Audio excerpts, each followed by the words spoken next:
Bienvenue au programme vidéo de l'EBVP. Écoutons maintenant le pasteur Bozzi. Ce matin, je voudrais lire ce verset de l'Évangile selon Matthieu, chapitre 1, à partir du verset 20. Matthieu 1, 20. Un ange du Seigneur lui apparut en songe et dit : « Joseph, fils de David, ne crains pas de prendre avec toi Marie, ta femme, car l'enfant qu'elle a conçu vient du Saint-Esprit. Elle enfantera un fils, et tu lui donneras le nom de Jésus. C'est lui qui sauvera son peuple de ses péchés. » Tout cela arriva afin que s'accomplisse ce que le Seigneur avait annoncé par le prophète. « Voici, la Vierge sera enceinte, elle enfantera un fils, et on lui donnera le nom d'Emmanuel, ce qui signifie Dieu avec nous. » Emmanuel, Dieu avec nous. Im, avec en hébreu, à nous, nous, et elle, Dieu. Dieu avec nous. C'est une vérité extraordinaire que nous ne sommes plus seuls parce que Dieu est avec nous. Quel est le contraire de Dieu avec nous ? Dieu contre nous. Dieu contre nous. Eh bien, Dieu, à Noël, n'est pas contre nous. Il est avec nous. Dans la Bible, Dieu a toujours voulu être avec sa créature, avec celles qui ont été faits à l'image de Dieu. Dieu veut être avec nous. Il veut être avec nous non seulement sur la terre, mais il veut être avec nous dans notre vie, dans notre cœur.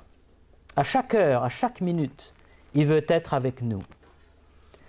Le grand drame de l'humanité, c'est que l'homme ne veut pas toujours être avec Dieu.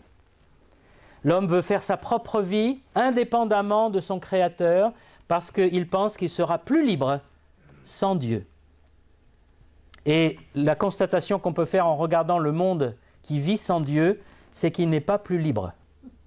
Au contraire, il est dans l'esclavage de vices, de passions, de mauvais esprits, mauvais caractères, et aussi l'ennemi de Dieu, le diable, qui se joue des hommes. Et alors que Dieu, lui, il veut être avec nous. Nous ne sommes plus ennemis parce que Dieu veut être avec nous. Dieu n'a pas envoyé un juge pour punir notre désobéissance. Il est venu en médiateur pour nous apporter sa grâce. Et c'est une chose qu'on a du mal à comprendre, nous, parce que on imagine toujours que Dieu veut nous tomber dessus parce que notre conscience nous accuse. Dieu a placé cette petite chose dans notre cœur, la conscience. Et c'est un petit témoin très important qu'il ne faut pas négliger, qu'il ne faut pas éteindre ni étouffer, qui nous dit « il y a quelque chose qui ne va pas dans ta vie, tu as désobéi à une loi ». Mais quelle loi ? La loi de Dieu, la loi du Créateur. Et à cause de cette culpabilité qu'on ressent, on se dit « Dieu va me tomber dessus à bras raccourcis et je vais mal finir, alors il vaut mieux que je reste loin de lui. » Mais c'est un malentendu. Si Dieu est fâché avec le péché, avec le mal, si Dieu a placé la conscience, ce n'est pas pour nous punir, c'est pour nous avertir. La conscience sonne pour nous avertir. Je donne toujours l'image des sonneries dans les voitures pour les ceintures de sécurité. Est-ce qu'il y a quelque chose de plus désagréable que ces sonneries lorsque vous ne mettez pas votre ceinture ? Quand même, les constructeurs auraient pu faire une sonnerie agréable, une petite musique. Pourquoi ils ont fait une sonnerie comme ça ? Pour que ce soit désagréable, pour qu'on ait envie de mettre la ceinture. Parce que la ceinture va sauver notre vie. Et la conscience que Dieu a placée en nous est pour nous sauver, pour nous faire réaliser que nous sommes séparés, ennemis de Dieu par notre comportement, par nos pensées. Mais Dieu est venu en Jésus-Christ. Il est venu être avec nous. Et il est venu nous apporter sa grâce. Alors ne fuyons plus. J'aime ce passage de Jean aussi, Jean 1, 17, qui dit « La loi a été apportée par Moïse, mais la grâce et la vérité sont venues par Jésus-Christ, Jésus le Messie. » Qu'est-ce que ça veut dire cette parole ? Moïse a reçu de Dieu la révélation de la loi, les 10 commandements et toute la loi qu'on trouve dans l'Exode, le Lévitique. Et cette loi est sainte, elle est parfaite, elle est absolue. Celui qui la transgresse est coupable de mort. Et en ce sens, nous sommes tous coupables de mort face à la loi de Dieu. Mais il dit, mais, la grâce et la vérité sont venues par Jésus-Christ. Ça ne veut pas dire que Moïse est rejeté par Dieu ou par Jésus. Moïse a joué un rôle essentiel, très important. La loi est bonne, mais la loi ne sauve pas, la loi condamne. Et Dieu ne veut pas nous condamner, il veut nous sauver. Alors, comment peut-il nous sauver? Pas par la loi. Ce n'est pas par Moïse que Dieu peut nous sauver, c'est par Jésus le Messie, qui a apporté la grâce. La grâce est une notion qu'on a du mal à comprendre aussi. La grâce, c'est pour un coupable. C'est pour quelqu'un qui mérite d'être puni. La grâce, elle est offerte en disant, si tu te repens, je te pardonne. Tu mérites de finir ta vie en prison. Tu mérites, surtout à cause de nos péchés, nous méritons la mort éternelle. La Bible appelle cela la seconde mort. Une mort qui ne finit jamais, une séparation d'avec Dieu effroyable, où on est seul, sans Dieu, avec ses péchés, avec sa culpabilité pour l'éternité. C'est ce qu'on mérite. Mais Dieu dit, je t'offre ma grâce, de te pardonner, gratuitement. Grâce, dans grâce, il y a gratuit. Le mot gratuit vient de grâce. Est-ce que vous comprenez le mot gratuit? Ouh, qu'est-ce qu'on aime ça. Ça résonne. Mais vous savez, beaucoup de choses qu'on nous présente comme gratuites dans le monde ne le sont pas. Gratuit, ouais, on est super. Et puis derrière, il faut payer quelque chose. Mais la grâce de Dieu est extraordinaire. Il est venu pour être avec nous. Matthieu dit, on lui donnera le nom d'Immanuel, ce qui signifie Dieu avec nous. Il fait allusion au prophète Ésaïe. Et si vous avez votre Bible, je vous encourage à regarder avec moi en Ésaïe 7, 14. Effectivement, près de 700 ans avant la naissance de Jésus, Ésaïe écrivait, verset 14 du chapitre 7, « C'est pourquoi le Seigneur lui-même vous donnera un signe. Voici, la Vierge deviendra enceinte, elle enfantera un fils et elle lui donnera le nom d'Emmanuel. » Immanuel en hébreu. Et on sait que ça veut dire Dieu avec nous. Mais quel est le contexte historique de cette prophétie? Souvent, on ne le sait pas. Si j'interrogeais là les chrétiens, pourquoi il dit ça? On dirait, je ne sais pas. Et je vais vous l'expliquer rapidement en résumé. À cette époque-là, Israël était divisé en deux, entre Juda au sud, avec Jérusalem, qui était fidèle à Dieu, et Israël au nord, qui s'était éloigné de Dieu, qui suivait les idoles et les Baals. Et puis autour, il y avait les Assyriens, à cette époque-là, au temps d'Ésaïe, qui était le grand empire qui était en train de conquérir tout le Moyen-Orient, par sa puissance et sa cruauté, sa barbarie. Le roi de Juda, donc du peuple restant fidèle, qui s'appelait Akaz, apprend qu'il va être attaqué par le roi d'Israël et par le roi de Syrie. Une coalition contre lui, la Syrie, on en parle beaucoup aujourd'hui. Et plutôt que de se tourner vers Dieu, vers l'Éternel, son Dieu, il va voir les Assyriens en disant « Je vous donne tout l'or du temple si vous venez à mon secours ». Donc il était prêt à donner l'or du temple pour être sauvé. Et le prophète Ésaïe est envoyé par l'Éternel pour dire à Akaz, « Akaz, pourquoi tu ne te tournes pas vers ton Dieu? Pourquoi tu fais appel toujours aux forces humaines qui sont faillibles et qui vont se retourner contre toi? Parce que la Syrie finalement se retournera contre les Juifs. » Il dit, je vais te donner un signe, demande-moi un signe. Et ça c'est extraordinaire parce que Dieu dit à Akaz, demande-moi un signe et je te le ferai. Vous imaginez que Dieu vous dise ça? Dieu vous fait une promesse, il dit, demande-moi n'importe quel signe pour te prouver que je vais le faire. Ouh, je ne sais pas ce que je demanderais. Je ne sais pas qu'il n'y ait pas de soleil demain matin, que le soleil ne se lève pas. Ça, ce serait fort. Mais Akaz dit, non, je ne veux pas demander de signe. Il est tellement loin de Dieu, dans l'incrédulité, qu'il ne veut même pas s'adresser à Dieu. Alors, le prophète dit, eh bien, Dieu te donnera un signe quand même, puisque tu n'en veux pas. Une femme vierge va tomber enceinte. Elle va avoir un fils. Elle lui donnera le nom d'Emmanuel. Et quand l'enfant sera sevré, donc quand il sera à la nourriture solide, donc quand il aura 2-3 ans, eh bien, les deux pays qui t'attaquent seront dévastés et privés de leurs habitants. C'est fort quand même comme prophétie. Que 2 pays soient vidés de leurs habitants. Comment c'est possible ça? Et Akaz ne répond rien, mais effectivement, l'histoire, parce que ce n'est pas seulement la Bible, c'est l'histoire qui nous apprend que 2-3 ans après cette prophétie, parce qu'on sait à quelle date Ésaïe a prononcé ces paroles, l'Empire assyrien est venu raser tout dans le Moyen-Orient. Il s'est attaqué à la Syrie, il s'est attaqué à Israël et il a déporté quasiment toute la population. C'est ce que faisaient les Assyriens. Ils déportaient pour que le pays devienne une ruine totale pour toujours. Mais il n'a pas touché à Juda.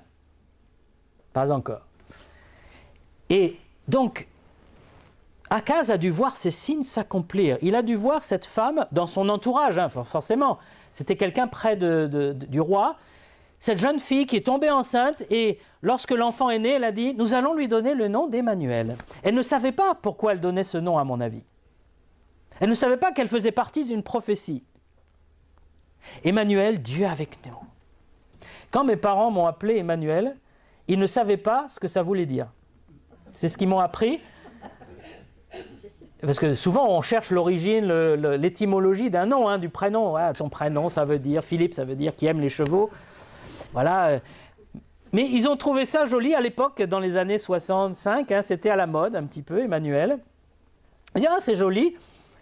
Ils ne savaient pas que ça veut dire Dieu avec nous. Et je pense que cette femme juive savait ce que ça voulait dire, bien sûr, mais elle ne savait pas que c'était une prophétie qu'elle était en train d'accomplir. Cet enfant qui est né à cette époque-là, qui s'appelle Emmanuel, était aussi une annonce d'un autre enfant, le Messie. Si on regarde Ésaïe 9, verset 5, quand l'enfant est né, qu'est-ce que le prophète déclare? Un enfant nous est né, un fils nous est donné, et la domination reposera sur son épaule. On l'appellera admirable, conseiller, Dieu puissant, Père éternel, prince de la paix. Qui est-ce qui correspond à ce tableau? Le Messie d'Israël, évidemment. Et donc cet enfant Emmanuel préfigurait le Messie. Il a bien existé au temps d'Ésaïe, mais il y en a un autre qui l'annonçait, Jésus. C'est pour ça que les parents de Jésus ne l'ont pas appelé Emmanuel. Ce n'était pas ça le but. Il est l'Emmanuel d'Ésaïe, qu'Ésaïe annonçait. Jésus est Dieu avec nous. Parce que c'est ça qui est important. Les non-juifs ont tous une signification spirituelle. Jésus est Dieu avec nous. Jésus, ça veut dire quoi? Yeshua, vous savez? Voilà, Dieu sauveur, Yahvé sauve. Donc, Jésus, il concentre à la fois l'idée que Dieu est avec nous et que Dieu nous sauve. C'est quelque chose d'extraordinaire que Dieu soit venu avec nous, qu'il soit Dieu devenu un enfant, un petit bébé. C'est difficilement imaginable pour nous. Comment le créateur de l'univers, quand on sonde un peu, aujourd'hui on arrive à sonder de plus en plus l'univers, c'est presque infini, c'est vaste, c'est extraordinaire, on n'arrive plus à mettre des chiffres tellement c'est grand. On ne trouve plus les chiffres assez longs. Puissance ceci, puissance cela. Il est devenu un petit bébé. Il est venu avec nous. Il est devenu un homme pour nous. C'est Jean, encore une fois, au chapitre 1, verset 14, qui écrit « La parole a été faite chair, et elle a habité parmi nous, pleine de grâce et de vérité. Et nous avons contemplé sa gloire, une gloire comme la gloire du Fils unique venu du Père. » Certains incrédules disent « Jean n'a pas parlé de la naissance de Jésus. » Mais si, il a parlé de la naissance de Jésus. La parole a été faite chair, qu'est-ce que c'est si ce n'est que Dieu a été fait chair et il a habité parmi nous. Et le mot qu'il utilise, c'est il a planté sa tente parmi nous. Et qu'est-ce que c'est la tente pour les Juifs? Mais ça leur fait penser au temps de Moïse. Dieu a dit à Moïse, tu vas construire une grande tente qui sera le temple. Et là, je me réunirai, je viendrai et vous me rencontrerez. On appelle ça la tente de rencontre ou d'assignation dans les Bibles secondes. Et Dieu était au milieu d'Israël et il est venu au milieu de nous, planter sa tente. Mais cette fois, la tente, ce n'était pas une tente en peau de bête, c'était un corps humain. Dieu est venu habiter un corps humain. Il est devenu un homme. Le Dieu qui est entouré de gloire et qui habite une lumière inaccessible, dit la Bible, est né dans une petite mangeoire d'un petit village de Judée. Le Dieu qui est parfait de toute éternité est devenu un petit bébé fragile qui a grandi en stature et en sagesse. Le Dieu qui ne peut jamais faiblir, qui est le Tout-Puissant, a été fatigué en Jésus, a eu faim, a eu soif, a pleuré, n'a pas réussi parfois certains miracles à cause de l'incrédulité des hommes. Dieu s'est limité en un petit enfant. Le Dieu qui ne peut jamais voir le mal, dit la Bible, qui est absolument saint, 3 fois saint, a été tenté comme nous en Jésus. Jésus n'a jamais péché, mais il a été tenté. Il sait ce que c'est d'être tenté. Parfois, on a cette idée que Dieu ne nous comprend pas, que Dieu est loin. Et moi, regarde Seigneur, je suis dans les problèmes, moi je suis dans le cambouis là, j'ai des tentations, j'ai des épreuves, j'ai des problèmes. Qu'est-ce que tu fais toi ? Ça, c'est vraiment la dernière chose qu'il faut dire à Dieu. Qu'est-ce que tu fais ? Mais qu'est-ce que j'ai fait ? Peut-il nous répondre ? Je suis descendu, je suis devenu un homme. J'ai été tenté plus que toi, parce qu'il est en toutes choses, dit la Bible. C'est-à-dire, vous avez 2-3 tentations, on en a chacun, en général, c'est toujours les mêmes qui reviennent. On a chacun notre lot de tentations. Mais Dieu, il les a vécues toutes. Jésus a été tenté en toutes choses. Et il n'a jamais péché. Il a même eu droit à Satan qui est venu le tenter. C'est rare que Satan vienne tenter un homme. Je pense qu'il n'a pas besoin. Il envoie un démon, un esprit pervers, ou alors même, il n'a même pas besoin de nous tenter, c'est nous qui nous faisons tenter tout seuls. C'est Jacques qui dit ça, que l'homme, par sa propre convoitise, amorce le péché dans sa propre vie. Mais Jésus, il a fallu que ce soit Satan lui-même qui vienne lui parler et lui citer la Bible. Satan lui a dit, mais tu sais, tu pourrais faire des choses extraordinaires, tu es le Messie quand même. Tu pourrais changer ces pierres en pain puisque tu n'as pas mangé depuis 40 jours. Tu pourrais te tenir en haut du temple et sauter et les anges te porteraient. Je ne sais pas si ça vous a surpris cette phrase, cette tentation de Satan. Pourquoi aller en haut du temple et sauter ? C'était une tradition juive, ce n'est pas dans la Bible, qui disait que le Messie allait se tenir en haut du temple et sauter, sans s'écraser en bas. Et donc Satan reprend cette légende juive et Jésus lui répond, il est aussi écrit. Il lui répond avec la parole de Dieu. Et Jésus a résisté au diable. Et le diable l'a encore tenté une nouvelle fois dans le jardin de Gethsémane. Et le combat a été tellement rude que Jésus a transpiré du sang. Ses vaisseaux sanguins ont éclaté par la pression. D'ailleurs, c'est le jardin de Gethsémane, ça veut dire jardin du pressoir à huile, comme par hasard. Nous l'avons visité. En Israël, il y en a 2 jardins de Gethsémane, un aux orthodoxes, un aux catholiques. Ça résume très bien Jérusalem. Néanmoins, c'est un jardin avec des oliviers pluricentenaires, en face du mur, en face de la muraille de Jérusalem et du temple. Et c'est extraordinaire de se tenir là, de dire, quelque part par là, le Seigneur a prié. Et il a combattu Satan, on peut dire, il a été pressé comme une olive. Vous savez que l'olive, contrairement au raisin, doit être pressée par une pierre. Savez-vous pourquoi ? Parce que le raisin, si vous l'écrasez avec une pierre, vous avez le pépin qui donne toute son amertume. C'est pour ça qu'on l'écrase avec les pieds dans le temps, doucement, et aujourd'hui avec des machines spéciales. L'olive, elle, doit être écrasée jusque dans le noyau parce que le noyau contient le meilleur de l'huile.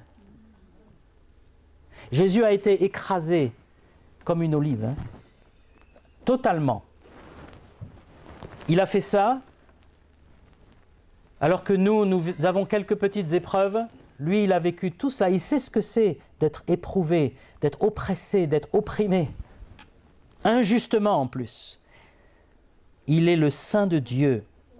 Il a été moqué, giflé. On lui a craché dessus. Comment le Saint de Dieu, le Fils unique de Dieu, qui vivait dans la gloire éternelle, a-t-il accepté qu'on lui crache dessus? Vous savez, au Moyen-Orient, cracher sur quelqu'un, c'est avec jeter la chaussure, c'est les deux pires insultes qu'on peut vous faire. Le Seigneur a accepté tout cela parce qu'il est venu apporter la grâce. Il voulait être avec nous. Il voulait être pour nous. Et la Bible dit qu'il est aussi venu nous sauver. Matthieu 1, 21, qu'on a lu tout à l'heure. Elle enfantera un fils, tu lui donneras le nom de Yeshua, Jésus. C'est lui qui sauvera son peuple de ses péchés.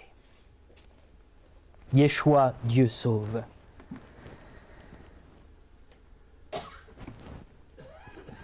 Ce qui pourrit notre vie, c'est le péché. Le péché, c'est quoi? C'est la rébellion contre Dieu. C'est la transgression de sa loi. C'est la rébellion aussi contre notre conscience que Dieu a placée, dont je vous ai parlé au tout début. Dire non, tais-toi, laisse-moi vivre ma vie. Et quand on étouffe sa conscience, quand on passe sur les barrières, c'est de pire en pire. Cette image des barrières, ça m'aide des fois à mieux comprendre ce que c'est, comment fonctionne la conscience. C'est que Dieu place des barrières dans la conscience. Il dit, on ne vole pas. Alors la barrière vous arrête, mais ce n'est pas une barrière très haute. Vous pouvez l'enjamber. On ne vole pas, mais moi j'ai envie de voler là. J'aimerais bien avoir cet objet. Alors vous passez la première barrière. Il ne vous arrive rien. C'était un peu dur, mais il ne m'arrive rien. Et vous continuez. Tu ne mentiras pas, tu ne convoiteras pas, etc. Et on passe une barrière après l'autre. Et plus on passe des barrières, plus la volonté de Dieu est loin. On s'éloigne de Dieu, on ne s'en rend pas compte et on descend. Et il y a un moment, on réalise qu'on ne peut plus remonter. On voudrait des fois revenir en arrière, repasser les barrières, dire « je vais revenir ». Mais on n'y arrive pas, on a perdu le chemin. On ne sait plus où est le chemin de départ. On n'a même plus la force de passer les barrières en retour. Et il y a une sorte de désespoir qui peut s'installer. Il y a des personnes qui se suicident à cause de leur culpabilité. N'en peuvent plus. Ils ne connaissent plus le chemin de la paix, dit la Bible. Et Jésus est le chemin, la vérité et la vie. Il est venu nous sauver de nos péchés. Sa première venue est pour nous sauver, pour nous gracier, pour nous pardonner. Sa seconde venue, qui est proche, selon la Bible, sera pour juger le monde. Et là, il va faire le ménage. Et là, ce sera la sainteté de Dieu qui sera en action. Ce ne sera pas la justice humaine, ce n'est pas, comme disent les juges aujourd'hui, un rappel à la loi. Vous savez, ils font beaucoup ça, les juges, avec les gens qui commettent des méfaits. Comme il n'y a plus de place dans les prisons françaises, on fait un rappel à la loi. On dit, la loi dit qu'il ne faut pas faire ça. Puis la personne sort, n'a même pas d'amende à l'arrière. Dieu ne fera pas un rappel à la loi. Il est en train de le faire, le rappel à la loi, mais quand il viendra, ce sera pour juger toute âme sur la terre. Mais Jésus est venu à Noël, on peut dire. Noël, c'est la nativité, la naissance, pour nous sauver de nos péchés. On ne peut pas se sauver tout seul de ses péchés. Ça, c'est une grande vérité humaine. On va trop loin. Le péché nous rend esclaves. Il faut un sauveur, quelqu'un qui vienne à notre secours. Il n'y a que Dieu qui peut faire ça. Il n'y a que Dieu, le Fils, qui peut le faire. Comment Jésus peut-il nous sauver? D'abord, il a été tenté comme nous, je vous l'ai dit.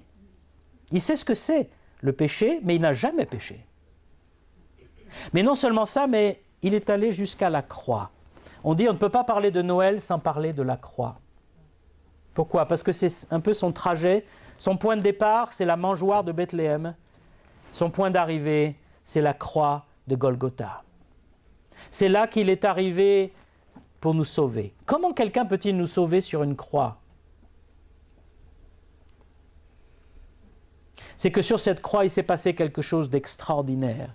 Il y a eu 3 heures de ténèbres, en plein midi. Pendant ces 3 heures, la colère de Dieu a frappé Yeshua pour nos péchés.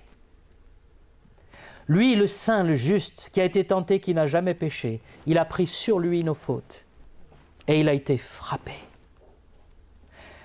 C'est ça la grâce, c'est que un innocent paye pour des coupables. Je vous ai déjà raconté l'histoire de ce chef indien. Je ne vais pas la re-raconter, mais si ça vous intéresse, je vous le dirai après. Vous ne l'avez jamais entendu. Mais ce chef indien, sa mère était coupable et elle devait être punie de coups de fouet. Il ne voulait pas que sa mère, bien sûr, soit frappée, mais elle était coupable. Alors, en tant que chef, il a dit « fouettez ». Mais il s'est mis les bras autour de sa mère. Il a exposé son dos. Et c'est lui qui a été fouetté à la place de sa mère. Et il a pris sa mère dans ses bras pour dire « je prends sa culpabilité avec ». Et on peut imaginer le Seigneur Jésus qui nous prend dans ses bras. Il dit « oui, cet homme, cette femme, ce jeune homme, cette jeune fille, cet enfant est coupable. Mais je le prends dans mes bras et je prends sa culpabilité et je suis frappé à sa place par la colère, la juste colère. Hein? Ce n'est pas une colère fâchée, hein? C'est une colère sainte contre le mal. Non seulement Jésus est avec nous, Dieu est avec nous, il est devenu un homme, mais il est venu nous sauver de nos péchés. Celui qui met sa confiance en Jésus-Christ, la Bible dit qu'il est pardonné de tous ses péchés. Entre lui et Dieu, il n'y a plus de conflit, il n'y a plus de dette. Tout est payé. Quand Jésus est mort, il a crié « Tout est accompli ». En grec, c'est un seul mot, « tétélestai ». Et les historiens, les archéologues ont retrouvé ce mot écrit au bas de papier de commerçants. Les commerçants, quand la dette était payée, ils écrivaient « tétélestai ». Tout est payé. Jésus a tout payé. Je n'ai plus de dette envers mon Créateur parce que Christ est mort pour moi. Ça, c'est le message de Noël. Christ est né pour moi, pour vous. Christ est mort pour moi, pour vous. Et Christ est ressuscité pour moi et pour vous. Sa résurrection, bien sûr, était essentielle parce que s'il était resté dans la mort, ça veut dire qu'il a échoué. Mais maintenant, il est vivant. Comment sait-on qu'il est vivant? Parce que des dizaines de témoins l'ont vu après sa mort. Ils ne le croyaient pas.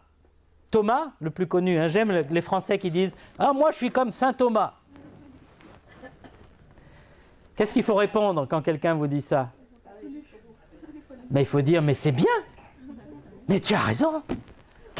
Rappelle-moi ce que Thomas dit à la fin. Il tombe à genoux et il dit « Mon Seigneur et mon Dieu ». Parce qu'il voit Jésus finalement, qui se montre à lui vivant alors qu'il était mort.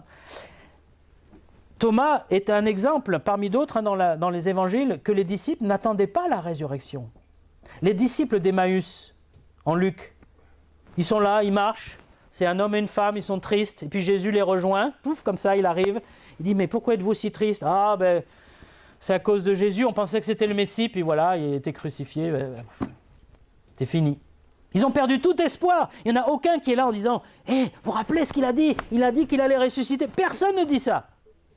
Personne n'attend la résurrection. Ils sont tous désespérés, tous en fuite, tous partis. Pour moi, c'est une preuve de l'authenticité après de leur témoignage, quand ils disent « Oui, il est vraiment ressuscité. » Parce qu'on l'a vu. On l'a touché même. Et le Seigneur est vivant. On ne le voit pas, bien sûr, avec nos yeux, mais il est présent en esprit. Lorsqu'on s'approche de Dieu, Christ agit, Christ est là. Lorsqu'on vient à Dieu en disant « Je te demande pardon pour toutes mes fautes, Seigneur », Christ est là pour plaider avec nous, pour dire « Oui, j'ai payé pour lui aussi ». Et ainsi, Dieu peut nous pardonner. Sans Christ, on ne peut pas être pardonné. Parce que Dieu est juge, il est juste, il doit punir le mal. Mais Christ est là, se tient à côté, on peut dire, hein, comme seconde personne de la Trinité, et il dit « J'ai payé pour lui, pour elle. Il peut être pardonné. Je donne mon accord parce que j'ai déjà souffert à sa place. » Dieu avec nous. Est-ce que vous avez Dieu avec vous? On peut, devant l'amour de Dieu, avoir deux attitudes au moins. Le mépris ou l'adoration. On peut mépriser cette humilité du Seigneur. On peut dire, oh, qu'est-ce que c'est ce Dieu-là qui naît dans une mangeoire, il a une poignée de disciples, il finit crucifié, ça ne vaut rien, ça ne m'intéresse pas, ça ne sert à rien dans la vie de tous les jours, je n'ai pas besoin d'un sauveur. Ça, c'est le mépris. C'est terrible d'avoir cette attitude. Je l'ai eue pendant un temps, hein, quand j'étais athée. Et c'est un orgueil profond qui motive. C'est vraiment de penser que je n'ai pas besoin de Dieu dans ma vie. Ah bon? Est-ce que tu as bien regardé la vie en face? Tu n'as pas besoin de Dieu, toi, si fragile, si faible, si mauvais, si sale. Je suis étonné comme l'âme peut être sale. On pense souvent à nos vêtements. Hein, on n'aimerait pas se balader dans des vêtements souillés. Je ne sais pas si vous aimez avoir des vêtements propres et qui sentent bon. C'est la moindre des choses qu'on essaye de faire. Mais on se balade avec des âmes souillées. Parce que c'est plein de péchés, d'orgueil, d'égoïsme, de culpabilité, de perversion, d'esclavage. Le Seigneur veut laver notre âme. Il veut nous purifier par le sang précieux de Christ. Mais il ne faut pas le mépriser. Si on le méprise, alors on méprise Dieu lui-même. Et le jour de la seconde venue, là, il faudra rendre des comptes. Il faudra être responsable. Tu n'as pas voulu d'un sauveur. Maintenant, il faut que tu payes toi-même au jour du jugement. Comment tu vas payer? Par la mort éternelle. C'est pour ça que Dieu est venu pour être avec nous. C'est pour que tout le monde ait une chance d'être sauvé. Mais il nous laisse toujours ce degré de liberté, de lui dire non. C'est notre responsabilité. On peut dire non au salut de Dieu. Mais bien sûr, dans ce cas-là, on se condamne. On peut aussi avoir l'adoration. Et parfois, en tant que chrétien, Noël est une sorte de fête pour les enfants, les cadeaux, les repas. Et on perd de vue la grandeur de l'amour de Dieu. On perd de vue cette adoration. Souvenez-vous, qu'est-ce qui a adoré le Seigneur quand il est né? Les bergers, les mages. Plus tard, quand il a été présenté au temple pour être circoncis, Siméon, Anne, ces personnes ont adoré le Seigneur. Et c'était encore un bébé. Nous ne connaissons pas le bébé, nous connaissons le Seigneur mort, ressuscité, glorieux. On devrait l'adorer triplement. On devrait être confondu devant cette grâce, cet amour. Seigneur, mais comment tu as pu m'aimer moi? Comment tu as pu accepter de payer à ma place? Franchement, je n'étais pas aimable. Je n'étais pas digne. Mais Dieu, le Créateur, est descendu pour être avec nous. Emmanuel, Yeshua. Alors adorons le Seigneur pendant cette saison de Noël. Relisez les évangiles, relisez l'histoire de Jésus dans les évangiles pour vous imprégner de cette atmosphère extraordinaire qu'il y avait, pour être un peu comme les bergers, comme les mages, comme Siméon, comme Anne. Dire Seigneur, c'est merveilleux, tu es venu me chercher, tu es venu pour être avec moi. Eh bien Seigneur, maintenant je veux être avec toi.